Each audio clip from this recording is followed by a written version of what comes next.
Hello, welcome to the Nurses Heartbeat podcast. My name is Philip and I'm your host. I'm a nurse by background, and today we are looking at nutrition and hydration, how we'll be able to eat and drink well to stay healthy. I'm delighted to be joined by Edwina for the discussion. Hello, Edwina. You are welcome. I feel like much. Okay. Do you want to introduce yourself? Sure. My name is Edwina. I am a dietitian registered with the HCPC to practice in the UK and AHPC to practice in Ghana. I think it's timely in this conversation because we have our nutrition and hydration week coming up, and I'm looking forward to a great session. So thank you once again for inviting me. So, why did you decide to become a dietitian? Right. So you know what they say, find something you love and make a career out of it. I am a big foodie. I like food. So I think it was really natural. Yeah. I do what I like, and I've always been caring and compassionate. So combining me liking food, me being caring and compassionate together, you get a dietitian, and basically just enjoy making people better and making people meet their nutrition and hydration needs no matter their condition. That's lovely. So we are looking at nutrition. What will you say nutrition is? Like in summary, Right. when So you talk of nutrition. Yeah. good nutrition is what gives our body sustenance. Good nutrition is basically giving your body the right nutrients that it needs to function. And so when we talk about good nutrition, we have what the body needs. If you're able to give it that in the right quantities, that's good nutrition. If you give it too little or too much of what the body needs, that is malnutrition. And good nutrition helps not only with the body or the size or the shape, but it also helps with body function as well. So you don't only see someone is when you see them and they're looking obese or they're looking undernourished, then you also know someone malnourished because their body is not functioning as well as it is supposed to. So that is basically nutrition, what good nutrition is and what bad nutrition is. Okay.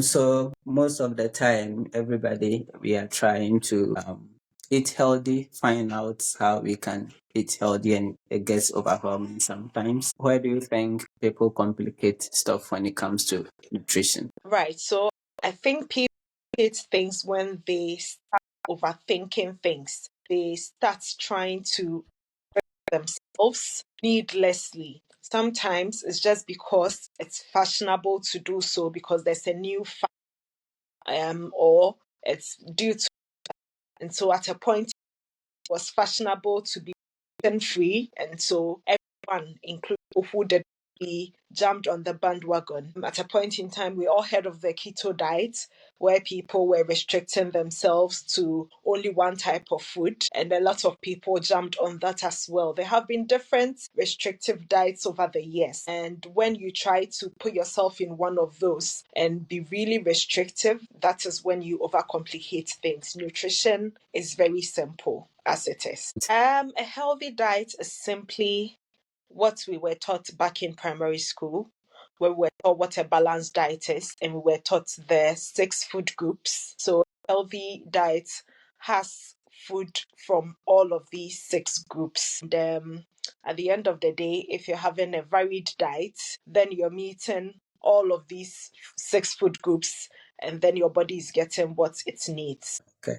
So we are talking of carbohydrates, vitamin, protein, minerals, right? Yes. Fats and oil. Yes, exactly. Exactly. We have the 6 food groups being carbohydrates, protein, fats, and oil. We have vitamins, we have minerals, and last but not least, we have the water or the fluids. How many times? All of when it hydration. Okay. So in a typical day, how many times should someone who is trying to eat a healthy diet consume food? That is difficult to answer because it depends on your nutrition goals, what Okay. you are aiming for. You're aiming to maintain your weight, for instance, you are not poorly or you don't have any chronic medical condition that is being addressed with nutrition, and then you should aim to have 3 meals and some snacks in between. Okay. All right. Now, as part of the 6 food groups that we were talking about, I think carbs, carbohydrates has been figured out and given some bad reputation. Is it that bad to have carbohydrates in diets? Yes, you're right. Carbohydrate has been demonized, especially in recent years. And no, carbohydrate is needed by the body. That is what gives the body energy to do work, to do activities of daily living. And the brain, especially, needs glucose, which comes from carbohydrates. So carbohydrate is necessary in our diet. You do not need to cut out carbohydrate totally, just in the name of being healthy. The body needs carbohydrates to function. But again, we still come back to the topic of moderation. So you don't just have a full meal, less carbohydrates. You ensure that you're having a balanced diet so that the body is getting all the nutrients that it needs and not just a big rush of glucose at once, which the body will probably not be able to handle well. Okay. So back to the carbs. I think we have various forms of the carbs that we consume. Which ones do you recommend that we normally take? Right, so we have the complex carbohydrates, we have the simple carbohydrates.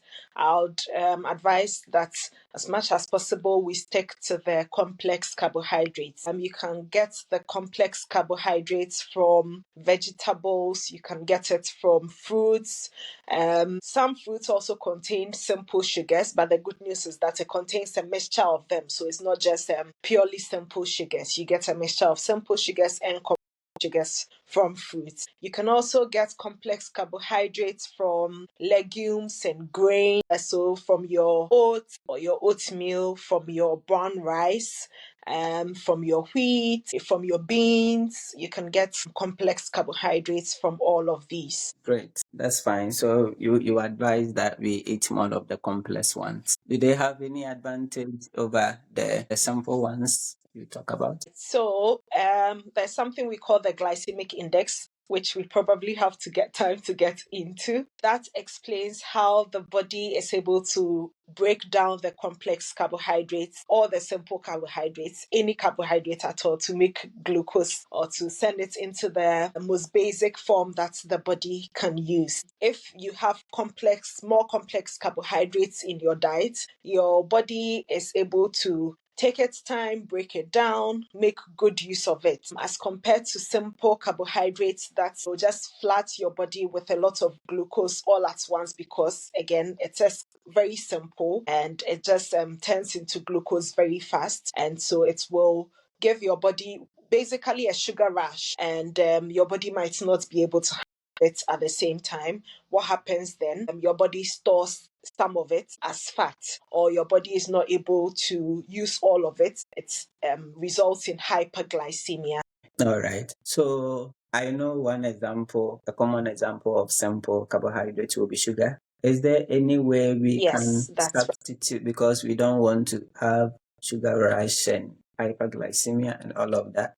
Okay, so before I come to that, you should know that it's not only sugar that gives a sugar rush or can cause hyperglycemia. Okay.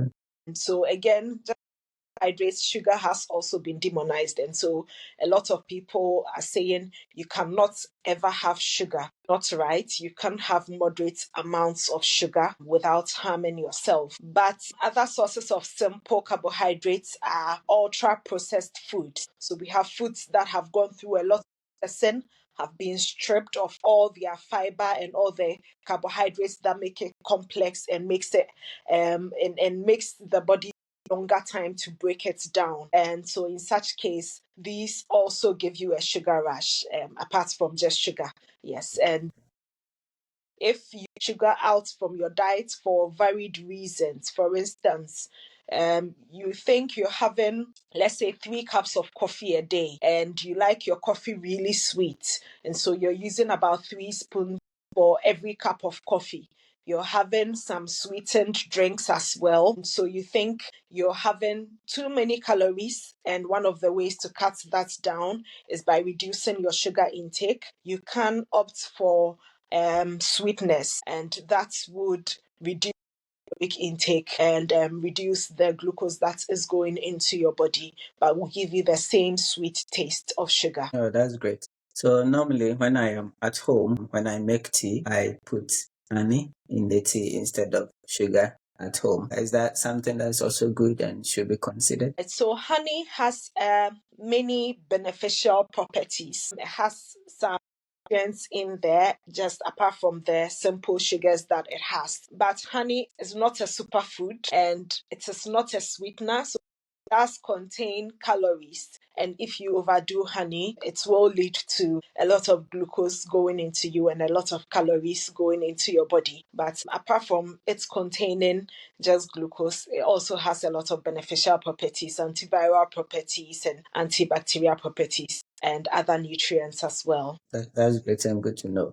Let's come to snacks. What are snacks and what are the right times for taking snacks? Right. So I think earlier I mentioned that for a normal person, you should have 3 main meals and then snacks in between. So snacks are small portions that we have in between our meals. It might not be a complete meal, something to keep you going. So you could even have a snack in the morning before you have your breakfast, especially for people who, probably wake up and go to the gym very early in the morning. They could have a fruit to that's an early morning snack, just a fruit to give them some energy for their workout, or a protein drink to give them some energy for their workout, and then they have their breakfast. Then between your breakfast and your lunch, you can have a snack. And between your lunch and your supper, you can have another snack. And sometimes even before bedtime, you can have another snack.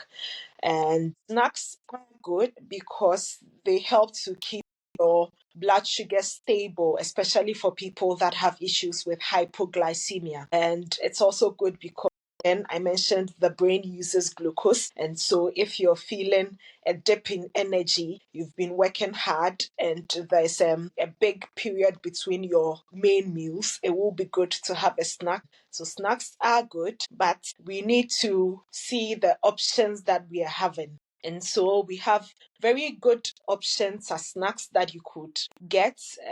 I did mention a fruit earlier. I mentioned a protein shake or a milkshake. You could also have just some vegetables. So you could have like carrot sticks, just a few carrot sticks, and that could be your snack. It's filling, it's sweet, and it will just knock off your cravings so that you don't overeat your main meal. You could have a pot of yogurt. That's also a really good snack because it has a good amount of protein. So we have good snacks that you could opt for instead of the processed foods and the very simple sugars like the sweetened drinks and the fizzy drinks and the pastries and the biscuits and such. Yeah.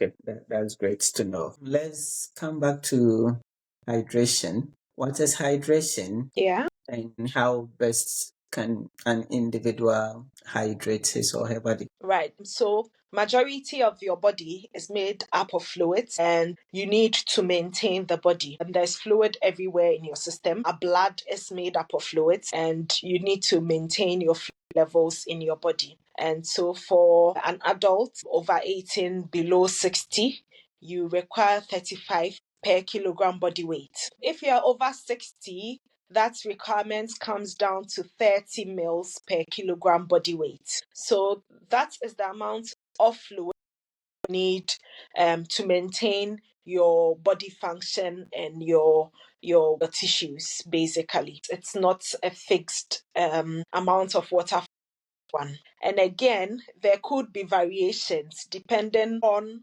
the individual's activity level. So, for instance, for someone who is an athlete, their fluid requirements might be higher than a normal person who is just sitting in an office. And again, different weathers and different conditions will require more fluid than others. So, for instance, in summer, your fluid requirements would be higher than it would be in winter because you're sweating more, so your insensible fluid loss is more. Yes, so it's not a one size fits all. It depends on the individual and the conditions at hand. Okay. So do teas and coffees also count the whole amount of fluid an individual has to get? Yes, count, coffees count, even sweetened drinks count, fizzy drinks count, even if you're having soup it counts. But as much as possible, we would advise that you take a lot more of water because as much as teas and coffees count, they can also dehydrate you. And so it's good that you take actual, which is the best fluid that you can for your body. So yes, all of them count, but water is best. No, okay. Yeah, so also we have some electrolyte and flavored drinks that has also gained a lot of popularity. Do you want to say something about them? Are they very good for consumption in large quantities or anything you want to say about that? Okay, so again, that would probably come under the fad diets that people jump on without needing them or without researching and thinking about what it's going to do for their bodies. And so we have people that by nature of what they do or their condition, they might need electrolyte drinks.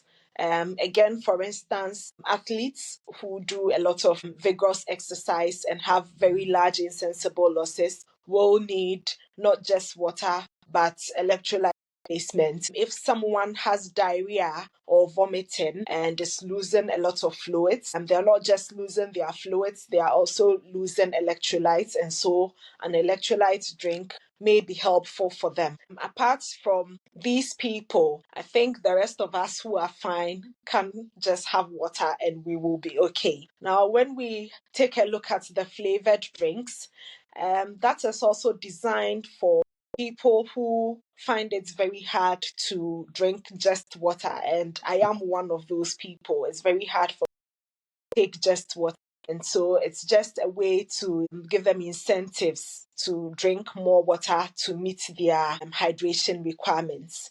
And again, like I mentioned, water is king, water best. So as much as possible, try and take the water because you know the water has been flavored with something which could be a chemical, and then the body would have to do some extra work to get rid of it, or it would have some impact on the body that you don't know about. And so whatever you're putting into your body, think about your body, you think about the end product and the effect that it's going to have on your body. Okay, great. So as you are stressing a lot about having water, which is the best, some people also have the perception that when you buy an expensive bottled waters and those branded waters, that is when you are taking good water for consumption. Taking expensive water, is that it? Is that what measures somebody is drinking like a good quality water? Not at all. You could drink water from your tap and getting the 35 mils per kilogram body weight that you need per day, and that is perfectly fine. Or you could buy sparkling water, the most expensive bottle that you can find, and you're still meeting your requirements, and that is also up to you. But yes, it does not depend on how expensive it is. All of these things are just marketing gimmicks. Having flavored water, having water, having mineral water, having ultra filtered water, and that is what gives them the prices. But at the end of the day, water is what. Okay. Yeah. Just about the various aspects or types of water. Yeah. I quite remember when I first came to the UK and like I was going to buy water and said, I want water. I was like, do you want sparkle water, spring water? I was just confused. I said, no, I just wanted water to drink and all of that. Those sparkle water and the other one, the spring. I know spring and sea water is the same, but with the sparkle water especially, Does it have any additional content it gives to the water, or is just something to just boost it? What is it about the sparkle water? So sparkling water is just water that has been carbonated or has had some other gases pass through it so that it becomes fizzy. And so you open it and you see the bubbles like you would see if you're having a glass of fizzy drink. So that is how it presents itself. It is easier for some people to take that as well, which is why people opt for it and which is why it has such a high price.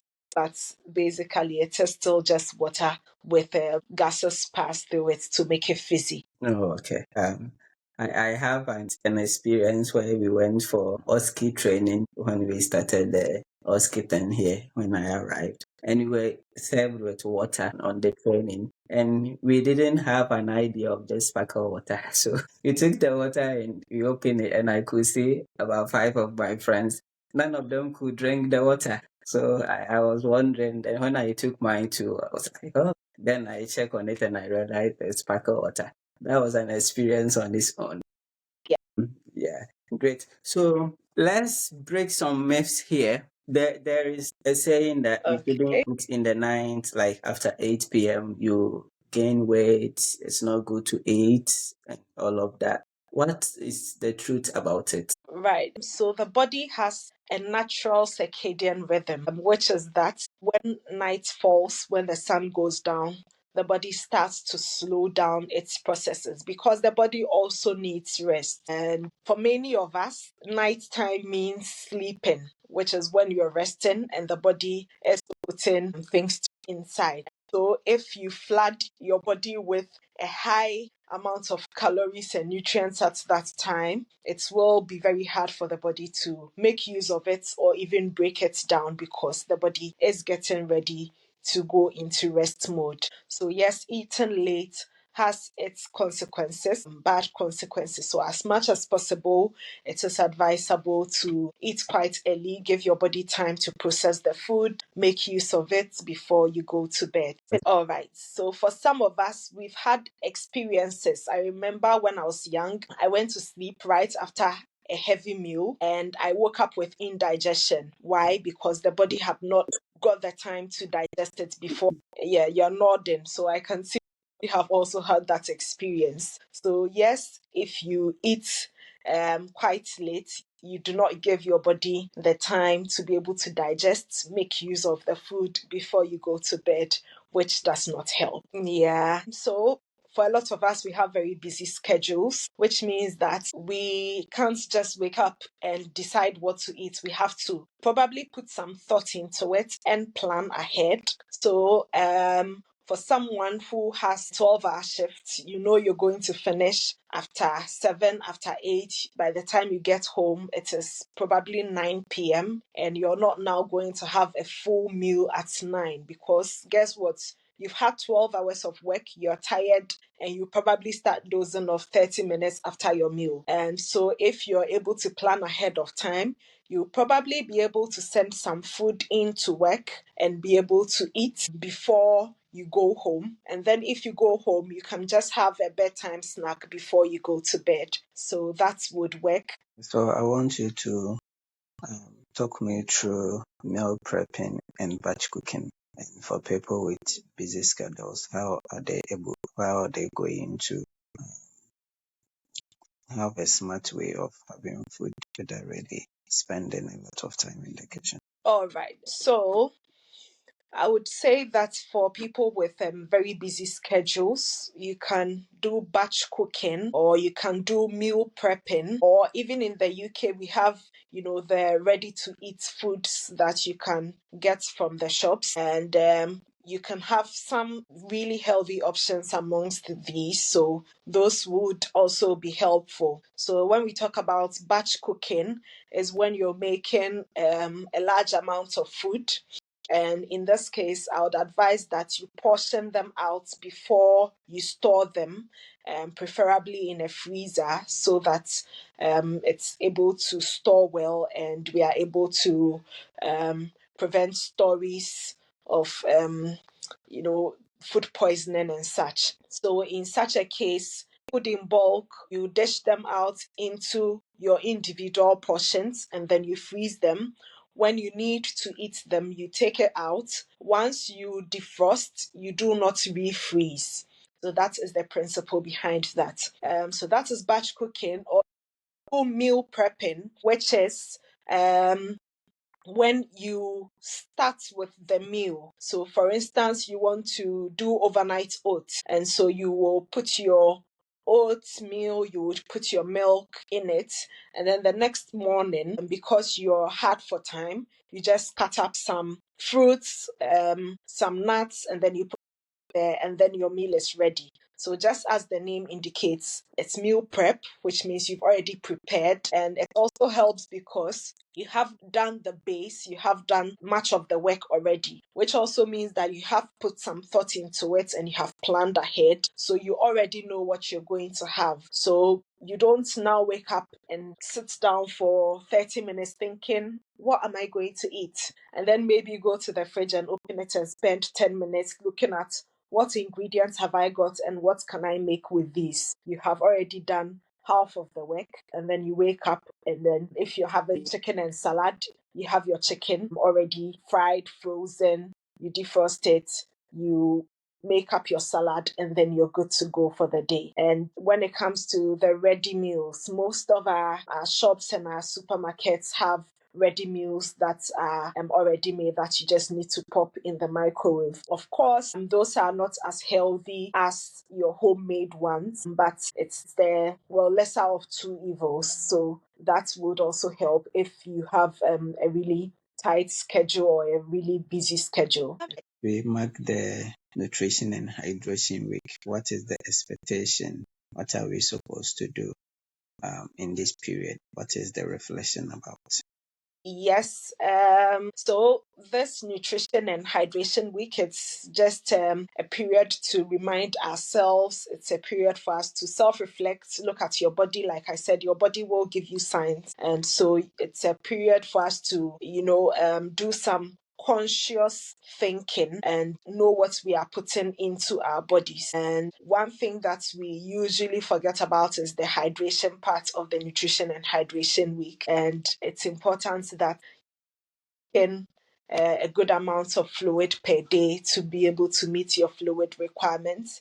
And one way that you would know that you're hydrating your body adequately is by looking at the color of your urine. And if it is too concentrated, then too yellow, as we say, then you would know that it probably needs more fluids and give the body what it needs. Thank you so much, Edwina, for joining us on the show today and for giving us a lot of insights on what we should eat and drink to stay healthy. Much appreciated. Thank you, listeners. If you have any question regarding what we have discussed, if you have any question about nutrition or hydration, you can send a comment or email me at thenursersheartbeat@gmail.com. We are also live on all social media platforms at the Nurses Heartbeat. We will be able to answer you honestly and professionally, whatever you need. So I want you to also like, share, and subscribe as well. Thank you very much. We will come again another exciting episode. Until then, it's bye. But before you go, remember that every heartbeat tells a story. Thank you.